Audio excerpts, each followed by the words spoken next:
Hello mga kadiskarte, hello mga kaibigan. Today, another fantastic video again. Ngayon gagawa tayo ng cordon bleu mga kadiskarte. Ituturo ko yung tamang technique kung paano paggawa ng cordon bleu.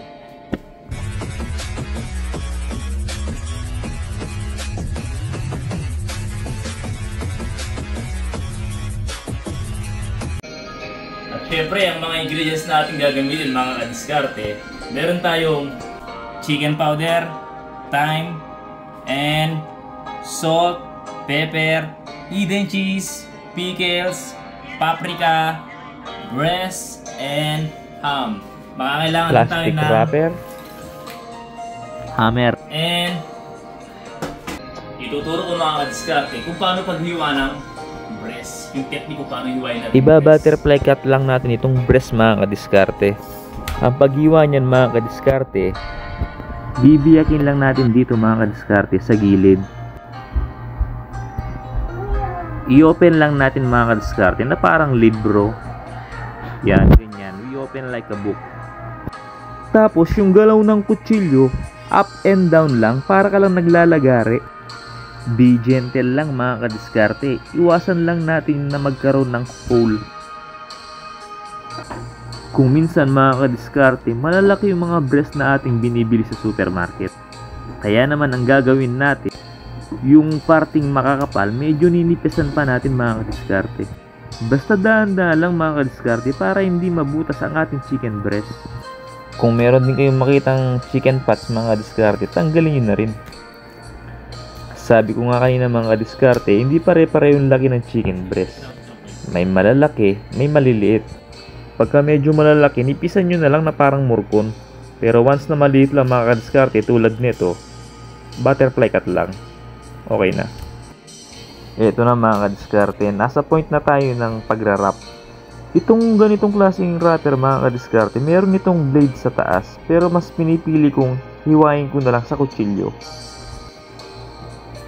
Kapag nahiwa nyo na mga kadiskarte, huwag nyo kakalimutan na itupi yung sa dulo para madali natin matrace once natapos na tayong magmalet o pukpukin yung breast. Ang gagamitin natin blade mga kadiskarte, yung fine o yung pino, huwag yung tusok-tusok na pang tenderizer. Ginagamit kasi yung mga kadiskarte once na gumagawa ka ng tosino, tapa, kaya I suggest na yung pino lang talaga. Pwede rin gamitin yan mga diskarte once na alam nyo medyo matigas yung karne, gaya sa pork chop. Nakakatulong din kasi yan para lumambot yung karne. Irarap muna natin lahat mga kadiskarte bago natin lagyan ng stuff o laman sa loob. Marami-rami rin tong ginawa nating cordon bleu mga diskarte. Hindi naman to masisira mga kadiskarte once na lagay nyo lang sa refrigerator. At syempre mga kadiskarte, for to dose anti-plastic, you can use parchment paper or wax paper. Tulad nga ng sinabi ko kanina mga kadiskarte, huwag niyong kakalimutan na itupi yung dulo para madali natin makita yung pintuan. Mga kadiskarte, kung wala pala kayong mallet o ito gamit kong hammer, pwede rin naman kayong gumamit ng rolling pin o kahit anong bagay na mabigat mga kadiskarte na pwedeng ipukpok sa chicken breast.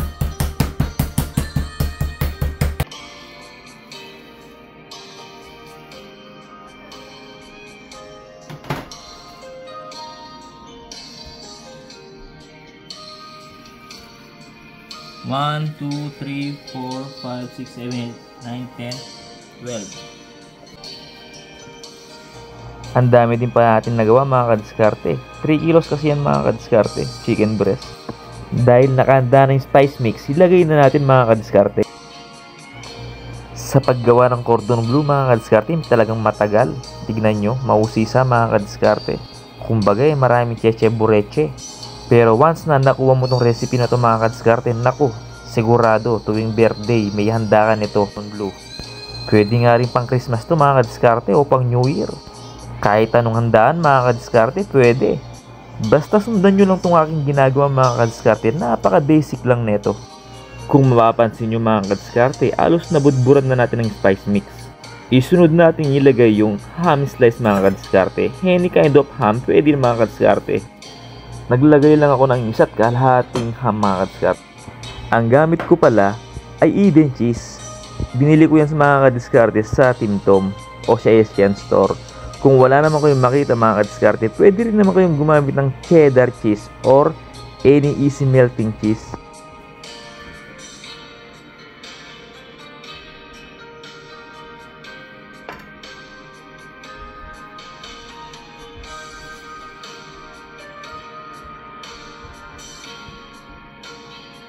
Naglagay rin ako ng pickles dito mga kadiskarte. Pwede rin naman kayong hindi maglagay kung gusto nyo.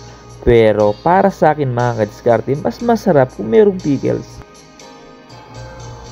Puputulin lang natin yung film mga kadiskarte. Hindi natin kailangan yung medyo mahaba. Isang technique mga kadiskarte kung paano mag-roll ng cordon bleu.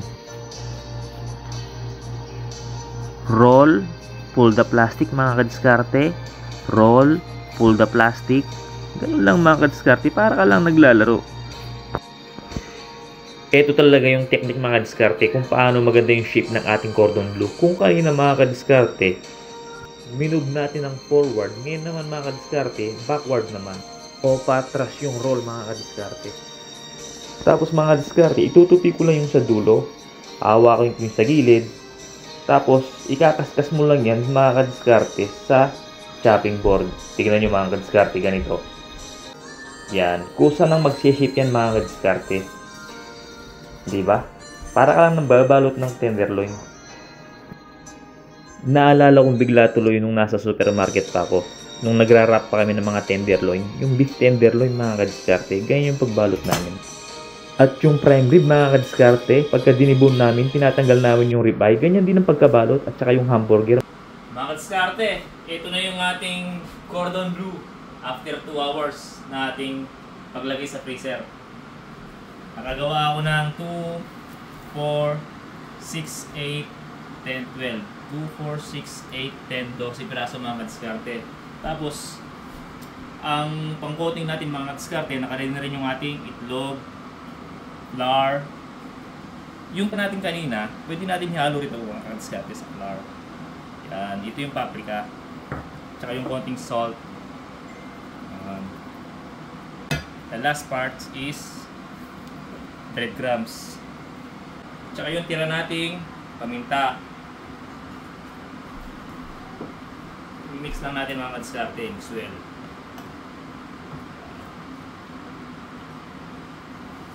Habang ginagawa natin to, magpakainit muna tayo ng mantika.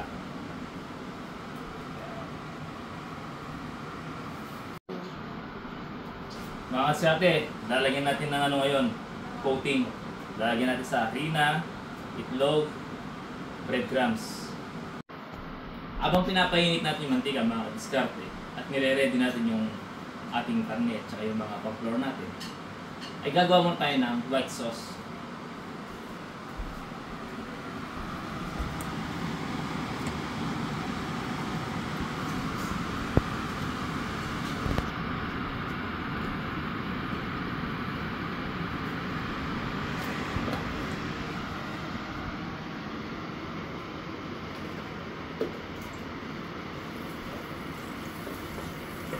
Nilagyan ko lang ito ng Bawang. I-extract lang natin yung bawang mga kadiskarte. Ginamit ko pala rito mga kadiskarte, butter at saka konting mantika. Pagka golden brown na yung bawang mga kadiskarte, isinunod ko na yung cream of mushroom. Kung ayaw mo naman gumamit ng cream of mushroom, pwede naman yung cream corn. Kung ayaw mo pa rin ng cream corn mga kadiskarte, pwede naman yung chicken stock o yung chicken broth. Lagyan mo lang ng cornstarch, basta lagi merong butter. cream of mushroom sa aking white sauce mga kadiskarte.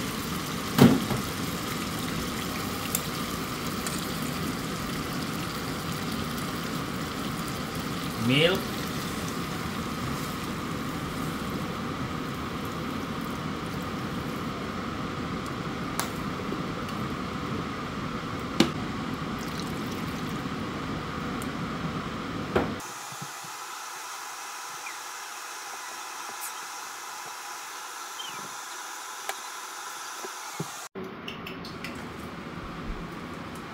Ang kailangan natin sa mantika mga kadiskarte, hindi masyadong marami o hindi ko sinasuggest na i-deep fry natin itong cordon bleu. Okay mga kadiskarte, yung sakto lang. Kasi once na dinip-fry natin itong cordon bleu natin, merong tendency na mag-iwa-iwalay yan. Ito na yung ating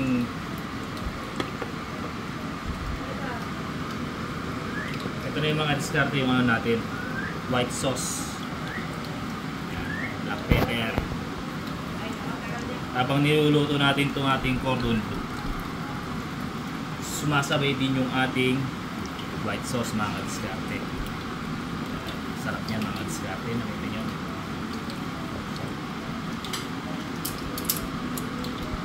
Pagka i-rotate nyo ang cordon bleu mga diskarte, mas maganda kung dalawang toks ang gagamitin. Ito nyo mga diskarte, oh. Napakaganda. Napakaganda ng ating cordon bleu. Kulay pa lang. Ito nyo.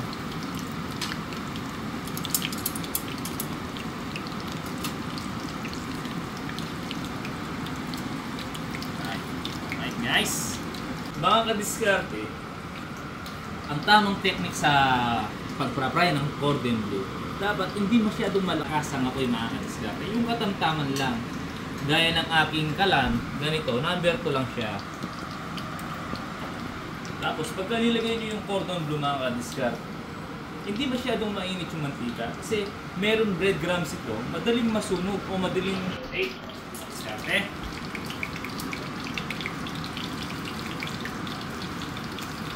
Tinitingnan mo lang yung spot na medyo puti pa mga diskarte. Gaya niyan. Tinatansya ko lang yung alright. Diskarte.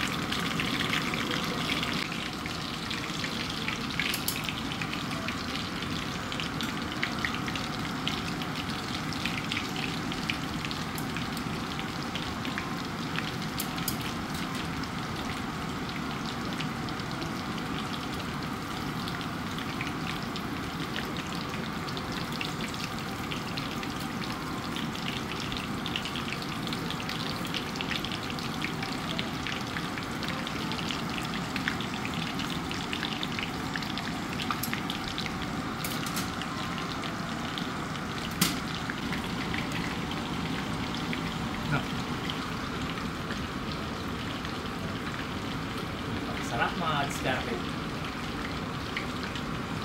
Diba? Diba talaga sa diskarte?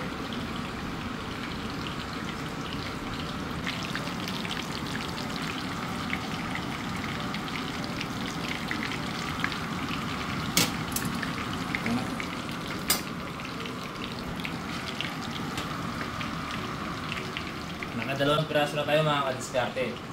Natin sa cooling rack mga diskarte. Kung wala naman kayong cooling rack, pwede naman yung tissue lang. 2-0. Mga diskarte, isang set na lang, tapos na. Ginawa ko daw dalawang kawali mga diskarte para mabilis. Ito na yung ating product mga diskarte. Halos tapos na.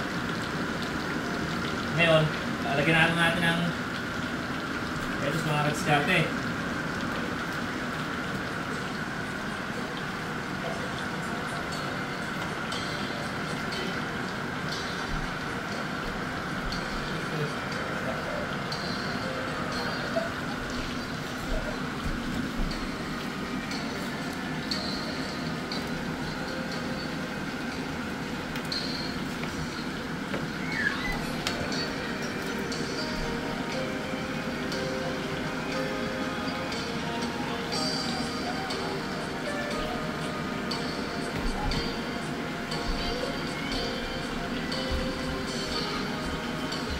Para mamaya, ilagay natin yung cordon bleu dito mga kadiskarte. Yung cordon bleu. Lalagay natin yung mamaya. Kaya design natin lettuce.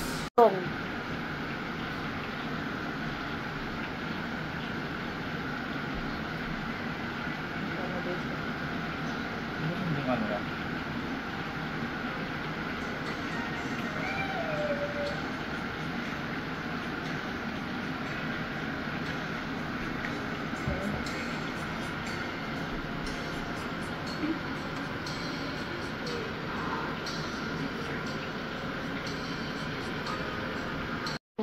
Mga kadiskarte, hindi na talaga ako makapaghintay.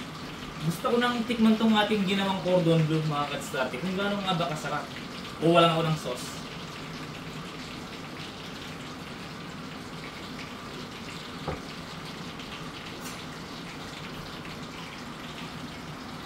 Hindi ko alam mga kadiskarte, ito na lang.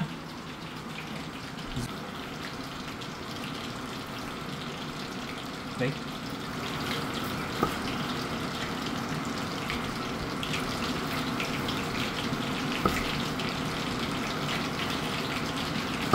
Ay mga kadiskarte, tignan nyo naman.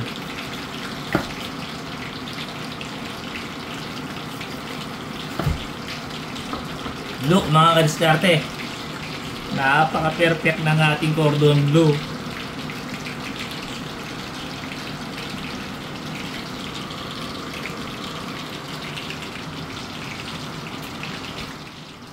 Matindi mga kadiskarte. Ibang level ang ating cordon bleu.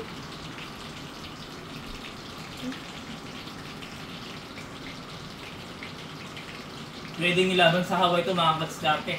Sa mga cooking show, ilalaban natin itong cordon bleu natin. Diba?